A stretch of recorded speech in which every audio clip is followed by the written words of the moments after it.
The League of Ireland pod. On Off the Ball. Brought to you by the refreshingly alcohol-free Rockshore 00. Get the facts. Be drink aware. Visit drinkaware.ie.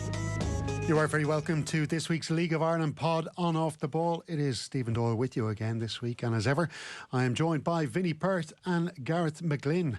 How are we doing, lads? What's a crack, birthday boy? I'm not going to milk this one. Wasn't that special? Listen, the League of Ireland pod on Off the Ball is brought to you by Rockshore 00. Refreshingly alcohol free. Always be drink aware. Get the facts and visit drinkaware.ie. Now, no live game on Off the Ball this weekend because the teams are turning their attentions to the FAI Cup, which we will talk about towards the end of this week's pod. But for last weekend, the two Jimmies helping Bows batter the tribesmen. Waterford took the bragging rights in the Munster Derby, giving angry City supporters the blues, and the bitter red give the Candy Stripes a bit of a come down. Bows back up to second place in the Premier Division table. Derry City third.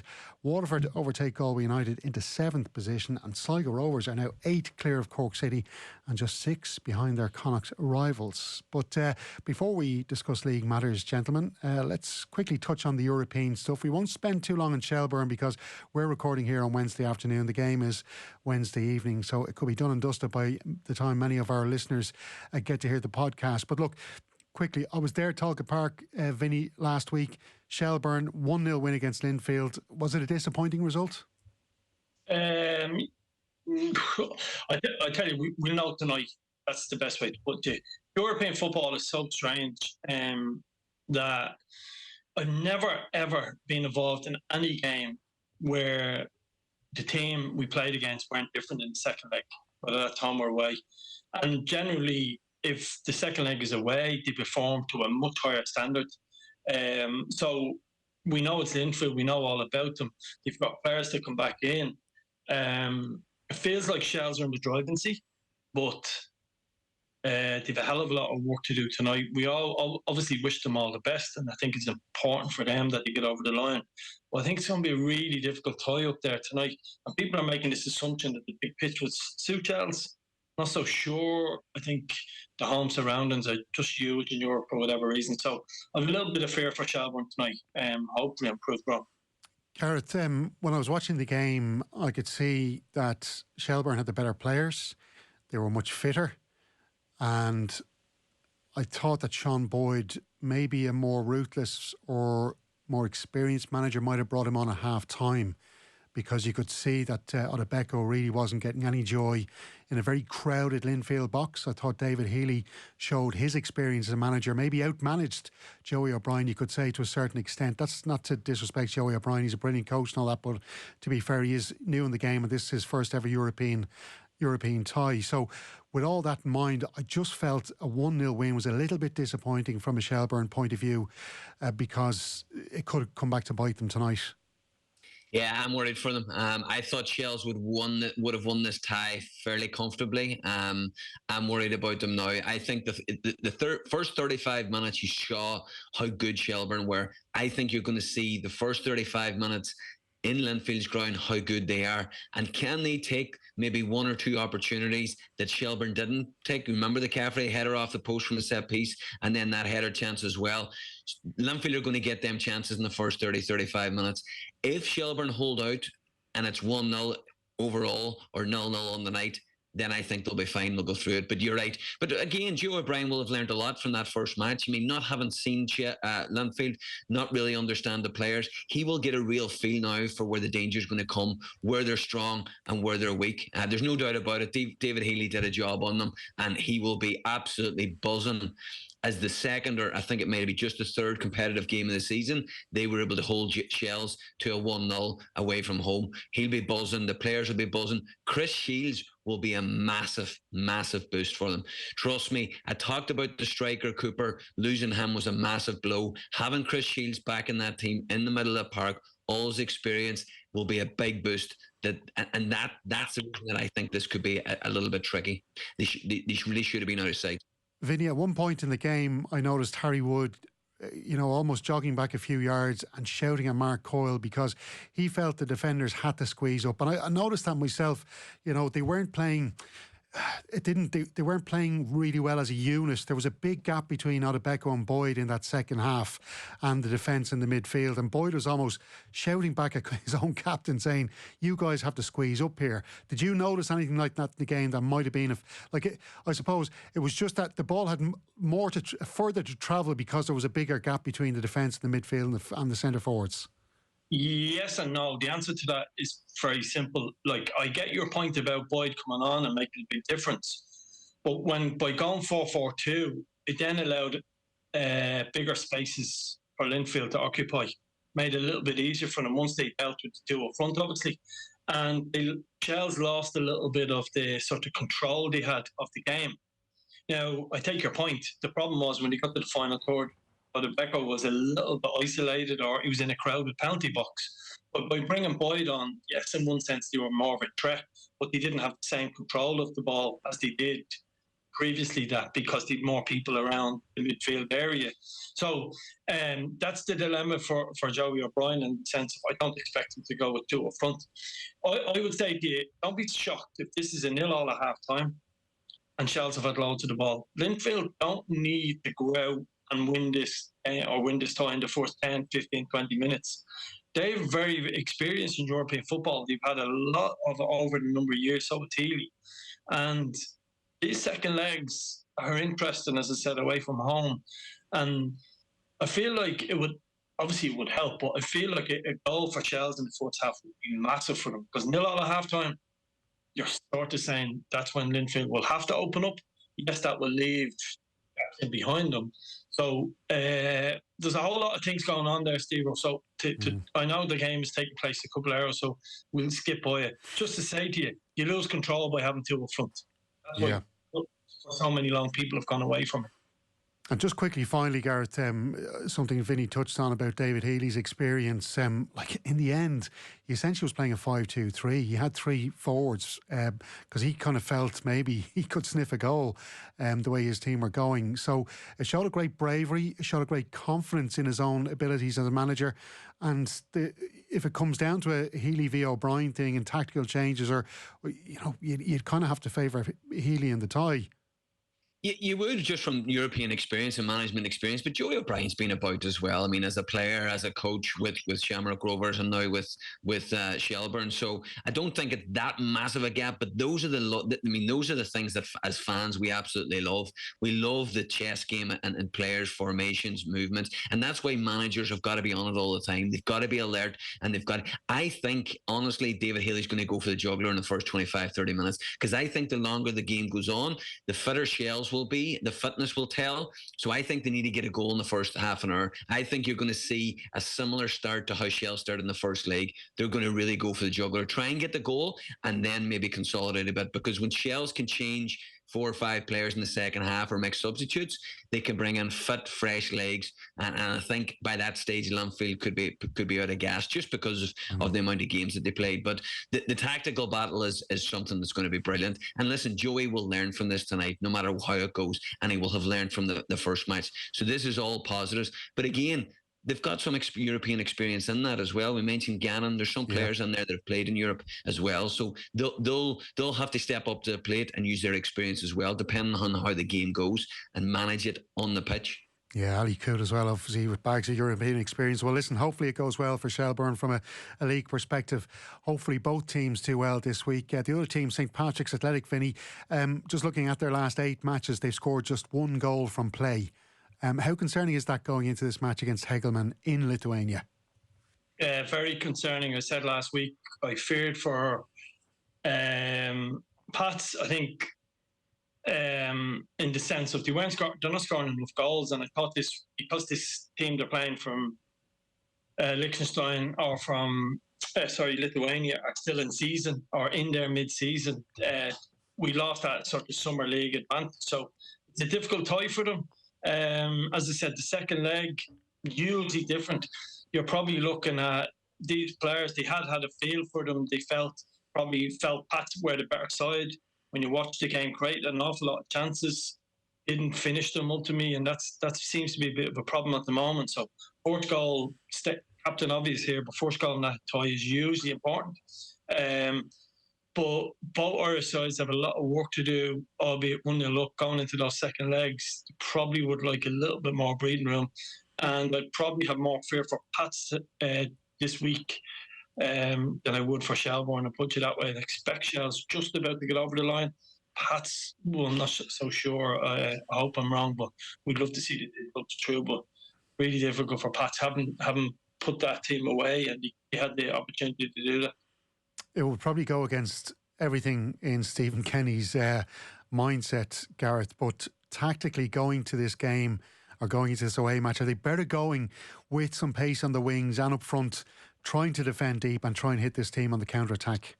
Yeah, I think this is set up for a Stephen Kenny masterclass. I honestly think with the pace, and now having seen the team that they're facing, the Lithuanian side in the first leg, I think he's going to go for the juggler. Not completely, but just have the pace ready to rock and roll. I can see Pat's winning this game. Listen, we hope both teams win, with both Shells and Pats go through. But I think with the pace, Elbazetti, Mulroney, and especially Power, I think Power's coming into a wee bit of form.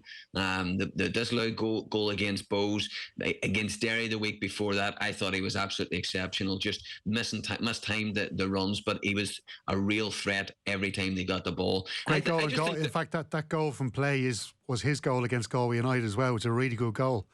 Yeah, exactly. I think he's coming under the fore. I think he's bided the time. Stephen's very good at that. When he makes a new signing, he lets the other players play until there's an opportunity, and then once they go on and they're ready, he puts them in there. But I think, I mean, if you look at their players, the style, the technical ability within Pats, I think they're suited to European football. I think we saw that last year when they went through a few rounds, and I think this year will be the same. So I expect them to go through. Yeah, and Vinny, just to finish looking, you've coached European football with Dundalk as an assistant and as a manager. You need big games from the likes of a Barry Bagley. Barry Bagley's been in good form. I thought he was good against Bohemians, played really well last week as well. So the likes of him and Jamie Lennon, they really need to be switched on tonight, ready to, I suppose, put out any fires that might, I suppose, come up in front of them Thursday night. Yeah, I think it's important to say that players go up levels for European football. So does the opposition, but there's no doubt you need some standout performances. I remember, like, you go back to our amazing run in 16 when David McMillan hit form out of, I don't mean out of nowhere, but all of a sudden you just couldn't stop scoring in European football, and went on that brilliant run over in Iceland. It all started from against FH Havnanor, I think it was, but he just went on a great goal scoring run, and it's a player in form over this next month or two can make a huge impact to the European runs for these teams. So really important that the top players, someone like Chris Forrester, he hasn't really started coming back from injury. Someone like Chris Forrester gets his opportunity, he could be the difference for them on the likes of Thursday night. So big performances needed, but also no matter who you play, particularly the other sides, defensively you've got to be sound. So there has been some questions about Pats defensively. I think over the sort of last few months, they've coughed up a few goals that isn't like them. So they've got to have that right on Thursday night to go through.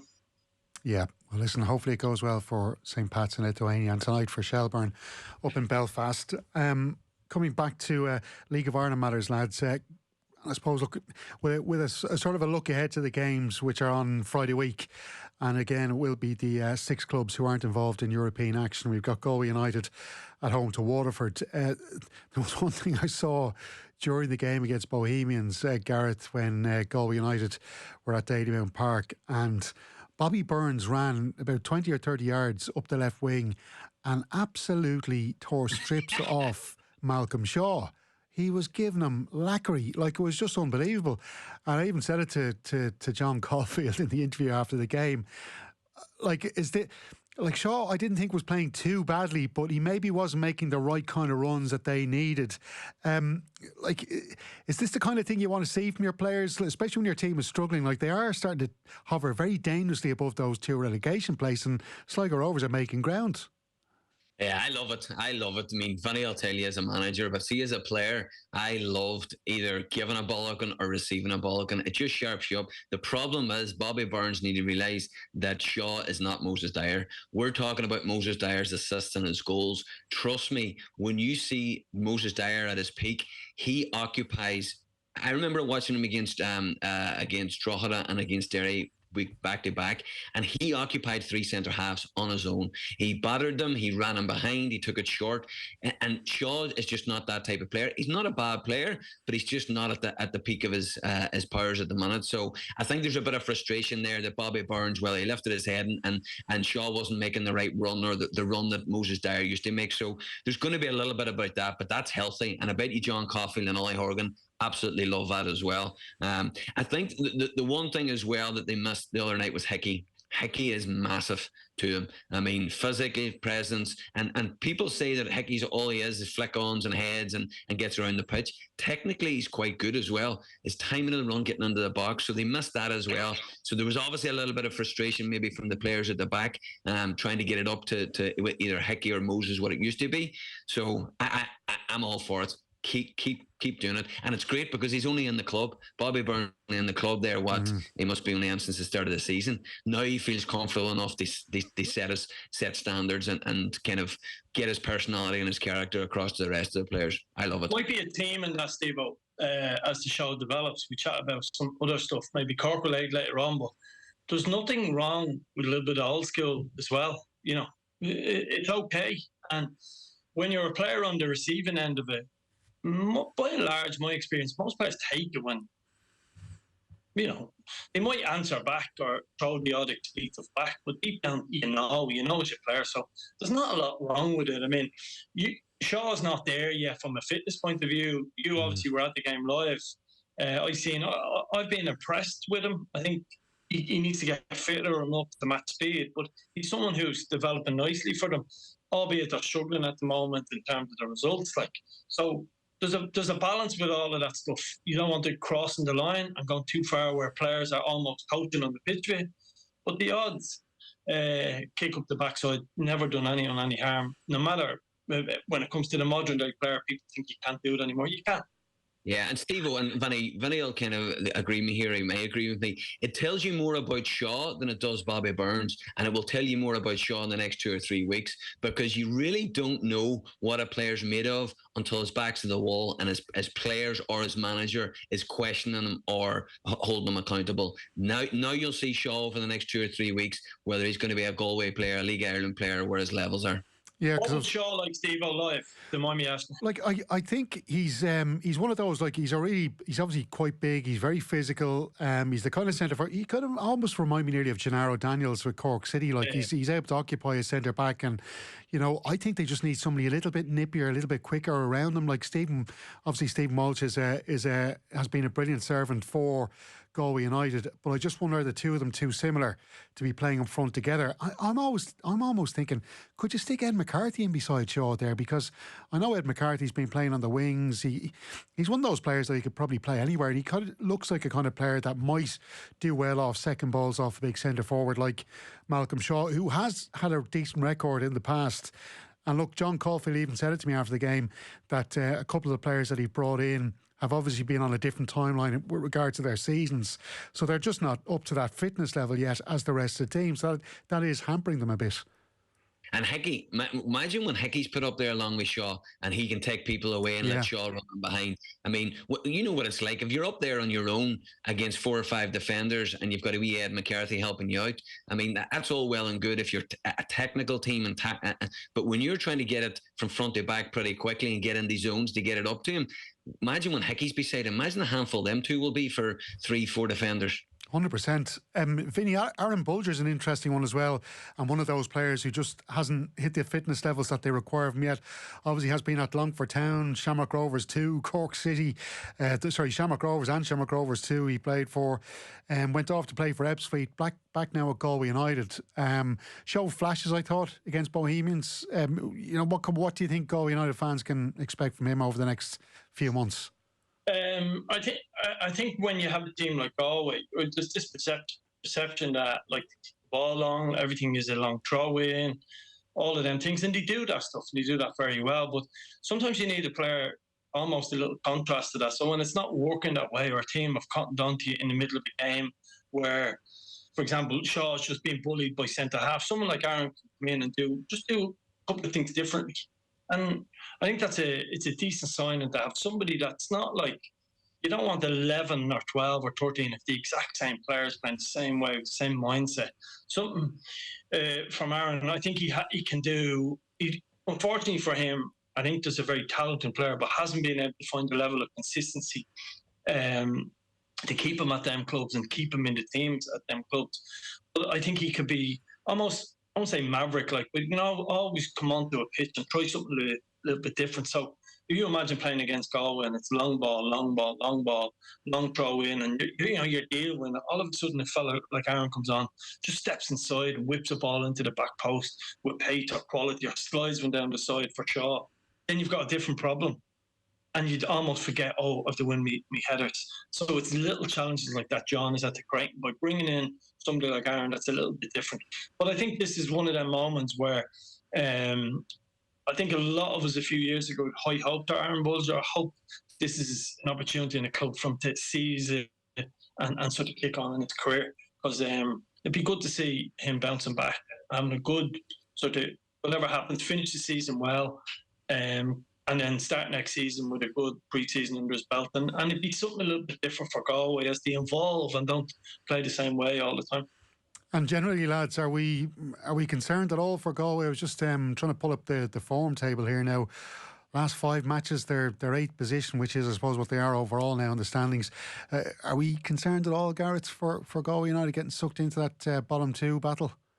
Nah, not at all. Galway United are a solid team with good players. I don't see them getting sucked into that at all. In fact, I can see them climbing a wee bit before the end of the season. And Aaron Bulger is a perfect example of that. When he integrates properly into Galway, they get Hickey and they get Shaw properly. They're just in that transition period at the minute where they've got too many players that are either coming or going or just into the team. There's no consistency, and it was the same in the defence, and that's why they're giving away non-Galway-like goals. They're just being sloppy at the minute. I don't see Galway finishing anywhere near the bottom 2. I think they'll pull away. I'd be concerned, Gareth. I'd be concerned. 6 points. Now, boy, 6 points clear Sligo. Sligo, everything has gone well. The recruitment has been really good. They brought in League of Ireland players who've all hit the ground running more or less. There's a feel-good factor there. But Galway's results of lately, you need to stop that quickly. While I don't think, if I had to put the mortgage on it, I wouldn't predict Galway being second from the bottom, don't get me wrong. But that flooding has to stop soon. You can't all of a sudden that 6 points become 2, 3, 4, where there's only a game in it, and the next head-to-head is huge. Where 6-7 weeks ago we were talking about Galway ending up in Europe. So when the momentum goes for you as a positive, that's great, but when it goes against you as a negative, I would be concerned for them. I do also think they'd be okay, but I would be concerned. There's a little bit of, we need to stop this rot and stop it quickly. I would actually be more concerned about Waterford. Galway are only a point behind them. Waterford have shipped minus 14. Galway are only -3. I think Galway have enough up front. Their defence is strong enough. I don't see them being in any problem at all. I actually think they'll finish above Waterford come the end of the season. Sligo, I agree with Vinny, have signed League of Ireland experience, talented players that have to prove themselves in a right age bracket. So it'll be an interesting fight between Sligo, Galway and Waterford. Yeah, well, they will be playing Waterford next, Galway United, at Eamon DC Park on Friday week. Like Waterford coming back from that drubbing up at Derry City, a 2-0 victory in the Munster Derby, but you can't really read too much into a win over Cork City these days, can you? No, you can't, unfortunately. I mean, it's a bit like I think I said it last week. It's probably the best fixture Shells could have had pre-Linfield, and it's the best fixture, unfortunately, for Cork people that Waterford could have had after being beaten, 7-2 up in the Brandywell. So just been too easy. It's too easy for them teams to pick points against them. So, but Gareth's right. Waterford, They'll have one eye on Sligo's results over the next couple of weeks, and that's a big game. Waterford and Galway just need a little buffer where it becomes sort of back to that 9, 10, 12 points to Sligo, and then you're okay. Like, it would take an almighty run from Sligo. It's very difficult to win 3 or 4 games in a row in League of Ireland. So, but Waterford, again, you look at the front, sort of what they have got in front of them going forward. They're quite strong in midfield. I think they'll be okay as well, but both of them need a couple of wins over the next 2 weeks just to keep that gap. There's something about that Waterford defence I'm just not fully confident about, really. Yeah, before Gareth answers that, it has to be injuries though. Like, Boyle has played there.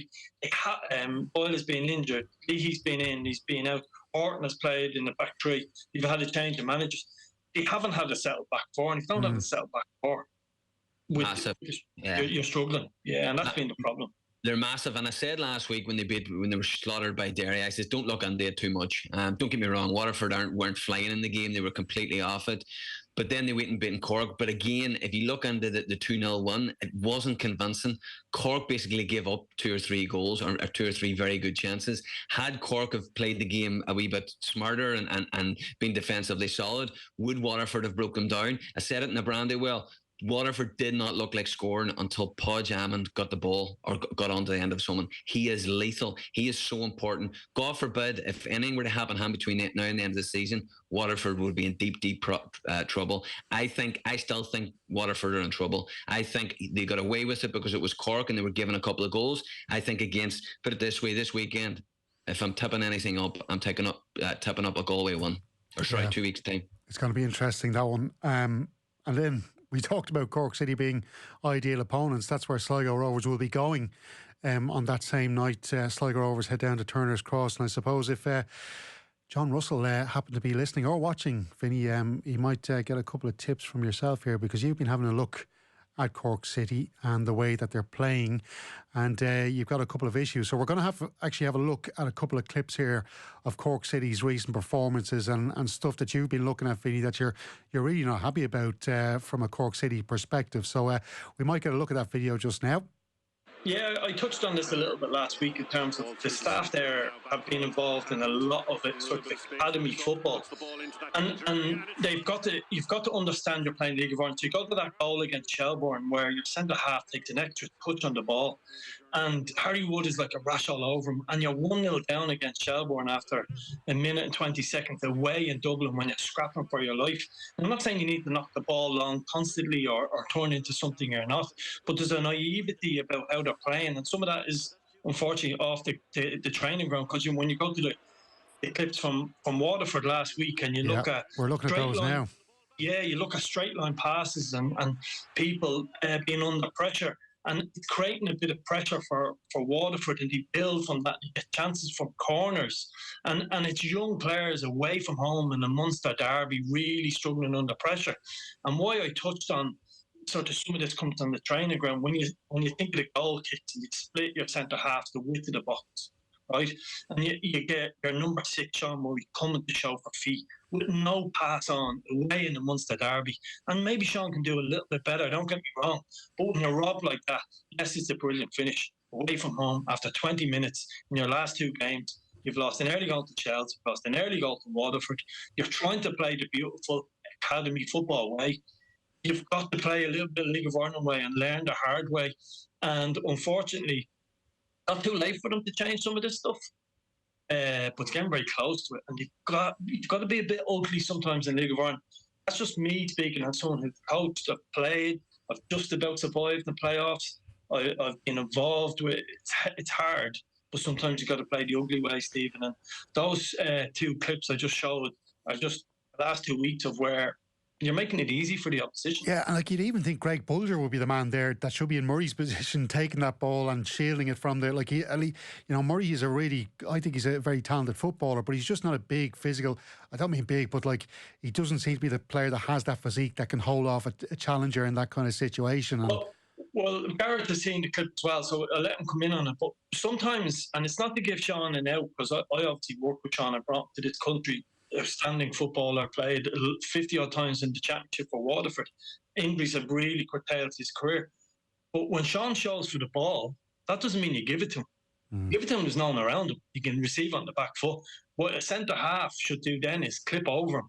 And then the next time the player doesn't follow Sean because the ball's been clipped over him, then you get on the back foot and then you go and play. So that's the experience you need to learn to play at this level. Players need to learn that. So do the coaching staff. And so what do Ger Nash and David Myler do from here, Gareth, do you think? Because, they're running out of time here and the gap just keeps getting bigger and bigger between themselves and Sligo Rovers at the bottom. They're now, 8 points, between themselves and Sligo Rovers. And it just seems like confidence is rocked. And then at the end of that game at the RSC, there was those scenes where the supporters were all giving abuse to the players. One supporter got on the pitch and remonstrated with the players face to face. What can they do to try and turn this around? Yeah, it's an interesting one. Thank God I don't have any badges or went to coaching line, so we go with Vinny. But just from a player's point of view, that Sean Murray clip, there's no options for him. So usually you have your fullback coming in just to knock it back to him, and then he plays it to the 10 or the winger. There's no option. Sean Murray literally has to, at a good pace, get the ball, get it under control, beat his man in a one-on-one situation, turn and play it forward. So there was no options for him. So I mean, as good a player as he is, it would have been impossible to get out of that. And that's what would worry me more than anything. And the distance between the two centre halves. But again, the supporters coming on then, the RDS, that's just pure frustration. I mean, I talked about it last week about the four legs of the stool. You've got the club, the manager, the players, and the fans.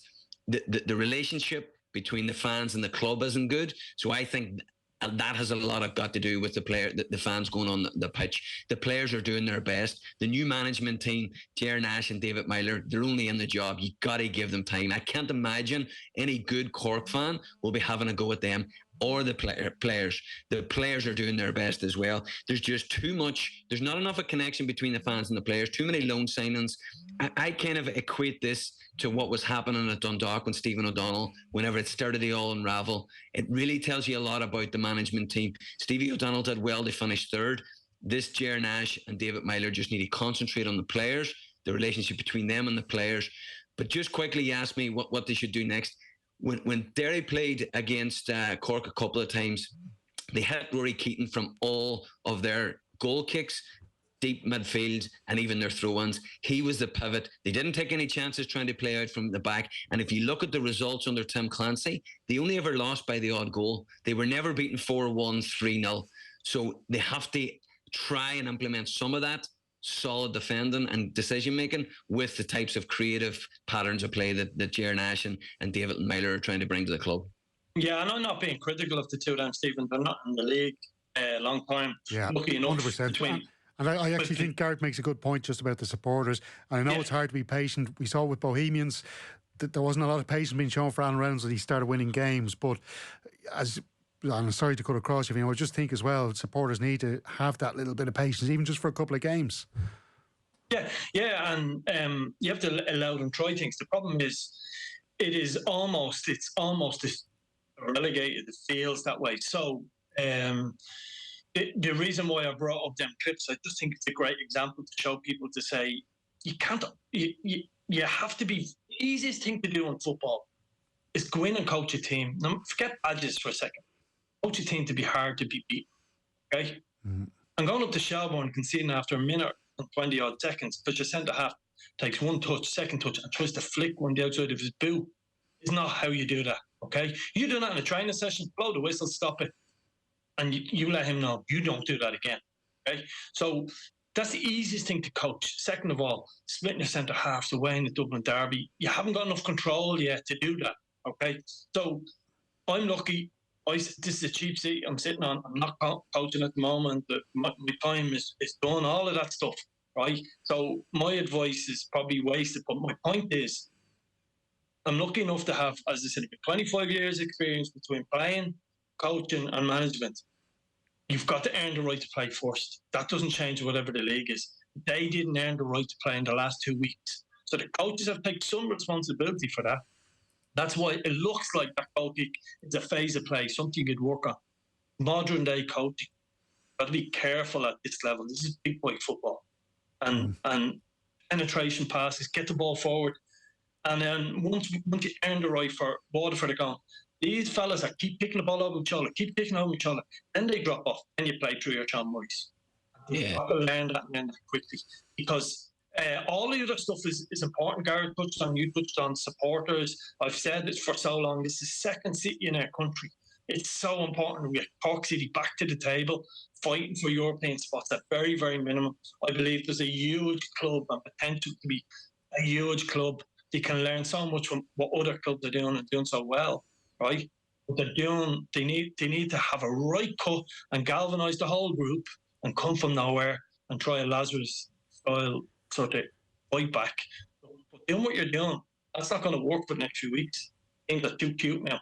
You go and play short passes around your back, everyone's going to press the life out because they're all watching the same videos the boys see. Because I'm interested, Steve, when it came up in the podcast about 4 weeks ago, and me and Vinny had a quick conversation about it as well. I'm interested, when you're a coach and these are your beliefs and this is the way that you've been taught through the badges and stuff like that, moving away from that for a game or 2 games or a period of time just to get yourself up the table or get a few results on the board. Coaches don't seem to do that anymore. It's like, this is the way we play, this is the way I play, and I'm going to keep doing it, and I'm going to die on my sword.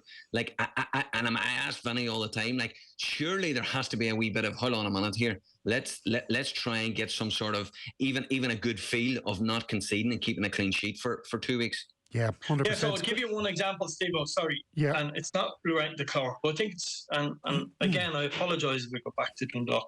But I know a -1 game with the last time I coached with Dundalk, or the -1 day, we'd work on goal kicks. It's modern football, because goal kicks are restarts, they're a huge part of the game.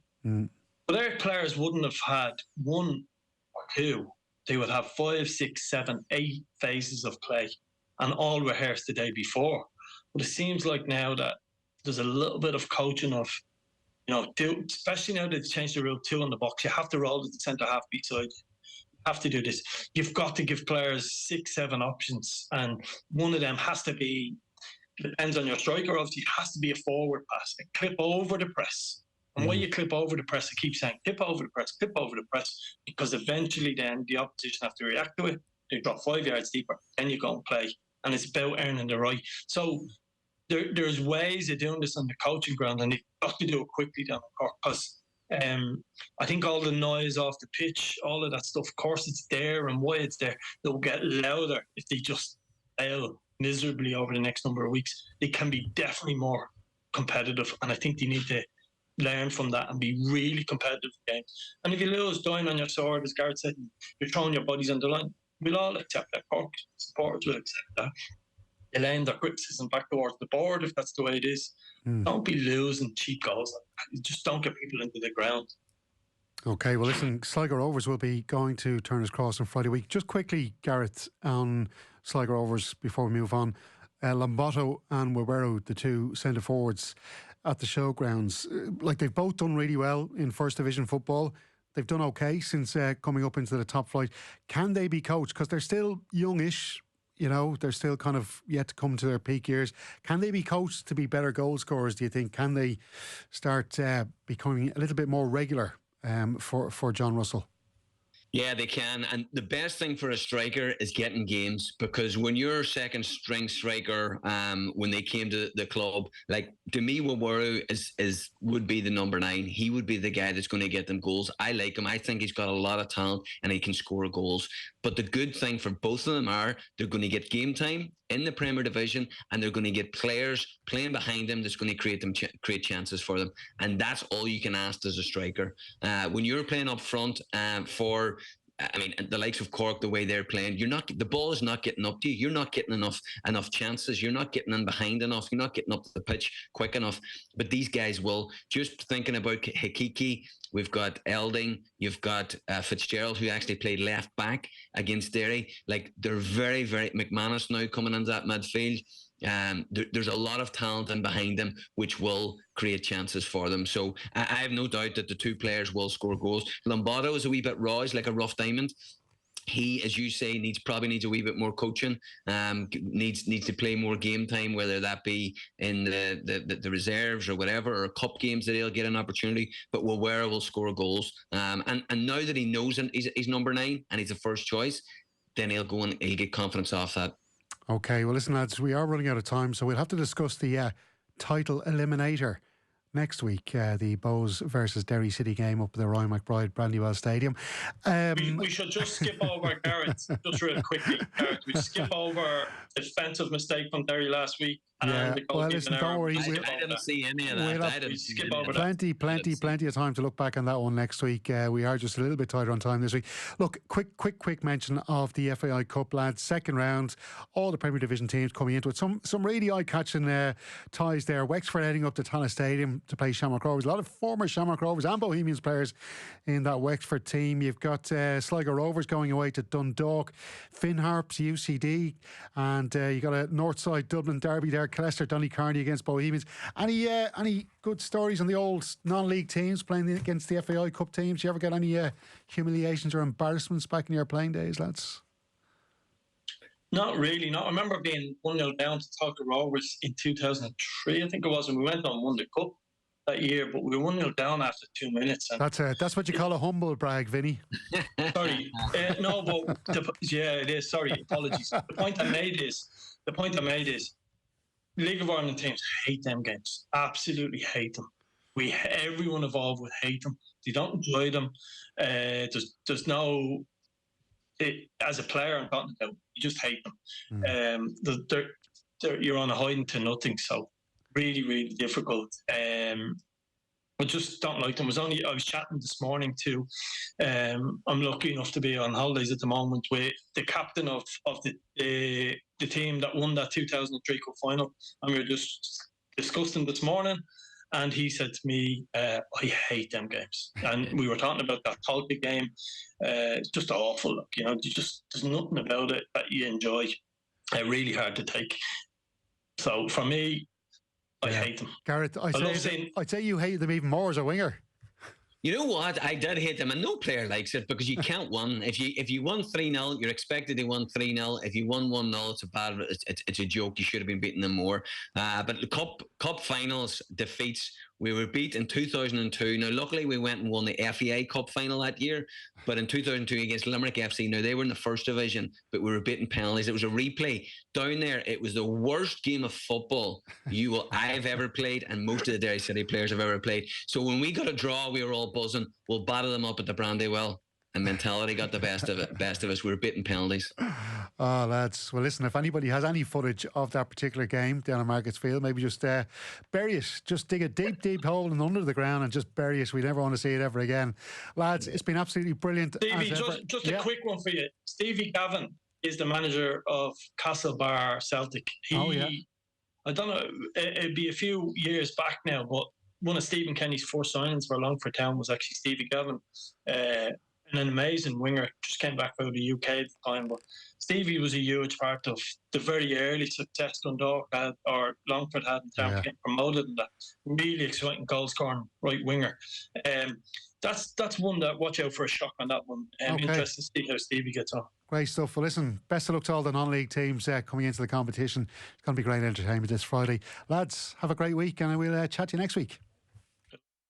The League of Ireland pod. On Off the Ball. Brought to you by the refreshingly alcohol-free Rockshore 00. Get the facts. Be drink aware. Visit drinkaware.ie.